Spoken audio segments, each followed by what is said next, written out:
What's good, guys? We're back at it again with another video. As you see from the title, this is a Jahmir Jones breakdown. 6'5" wing, actually from Sarasota. Currently ranked the number 7 player in the class of 2025, according to ESPN. And Jahmir, actually, like I've told you guys before, I was helping out with our post-grad team. And then at some point, I actually ended up coaching our high school, program. So our players at our high school would tell me all the time about this kid at Riverview High School. And they would say, because they went and saw him play like once or twice, and they'd be like, yeah, there's this kid, Jahmir, you got to go see him. Like, he's ranked, he's this, and that. But one thing that they also told me was, oh, yeah, he might be a little bit older. I heard, he might have reclassed once or twice. I'm not sure. I've heard that actually, a couple places. But I have seen y'all comment his name. Jahmir Jones is a name that I've seen on this channel a lot over the last couple weeks. So I know y'all been waiting to see this breakdown. Like other players in the class of 2025 at the top, in the top 10, we've already done Koa, Cameron Boozer, Cooper Flagg, Darren Peterson, Jerry Easter. We've done all of them, and they're extremely talented players, right? So anything that I'm expecting in this top 10, there is going to be a little bit of bias just because of the talent that I've already seen.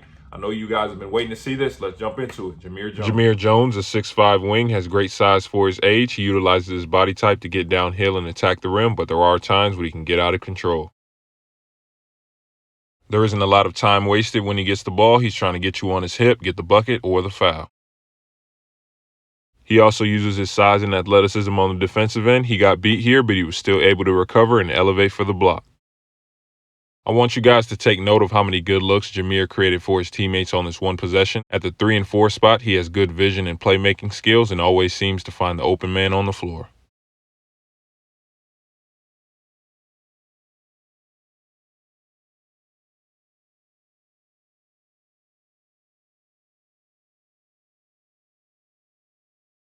He's also effective in transition. Once he gets downhill, he's extremely hard to stop. Again, at this point, his game is predicated on getting downhill and attacking the rim, using his size and athleticism to bully defenders and either get the bucket or the foul. Okay, so Jahmir Jones, there were only 2 games. That's because I couldn't find many full games of him. The last 2 clips, shout out Theo Visuals. I do usually go to his channel. If I can't find any film at all, he'll usually have like a realistic look at the game. Not just all makes, he'll actually include like makes and misses, things like that, so I can actually give a pretty good feel for whoever I'm trying to watch. But, like I've always said on this channel, I'll never be the person who will come on here like the guys on Inside the NBA, Charles Barkley, Shaq, get on here and say, oh, yeah, this player isn't good. And back when I was playing, I never missed a shot. I was this, and that. I'll never get on here and say that because I played before. I understand you have bad games. You might have bad tournaments. Your shots just isn't falling. You just don't really feel it for that day. So I understand, which is why I'm saying for these 2 games, we're going to be honest. From what I saw from Jahmir for these 2 games, before you even talk about it, what I saw, he didn't really play that well. And, I've said it about players before, because I will be honest. Go check out my first DJ Wagner breakdown I ever did on the channel. I literally said, I was like, yeah, I'm not sure if this is a number 1 player. Yeah, he's good, but I'm not sure if I see a number 1. A couple months go by, DJ plays some more, obviously develops some more, and I'm like, yeah, I don't know what I was talking about. I was tripping. Like, no, this is a number 1. So with Jahmir, from right, like I said, we about to talk about it, but for number 7, I'm not sure if I see that right now. Number 7 in the entire class, I'm not sure if I see that. Let's talk about it. So he is a 6'5" wing. Y'all let me know in the comments, what I'm hearing about the reclass in age. I never have anything against, reclasses. There are success stories. And there were stories where it didn't work, but at the same time, it's good to know, like, okay, when I'm trying to compare players in the class, that this player is, 1 or 2 years older than everybody else. But with Jahmir, like I said, 6'5" wing, physical. He has the body type, he has the size, he's an athlete, right? And he's also playing, like I've said with some of the other players in the 2025 class, the players at the top, most of them are still playing 15U, so you're not going to get a great feel in terms of competition because most of them are going to be physically ahead of everybody else.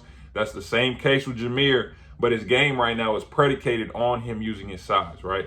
So you saw he's trying to get downhill. He's trying to get you on his hip. He's trying to get you in a position where he can bully you and either get a layup or a foul because he's not hitting you with a whole bunch of moves, whole bunch of counters, anything like that.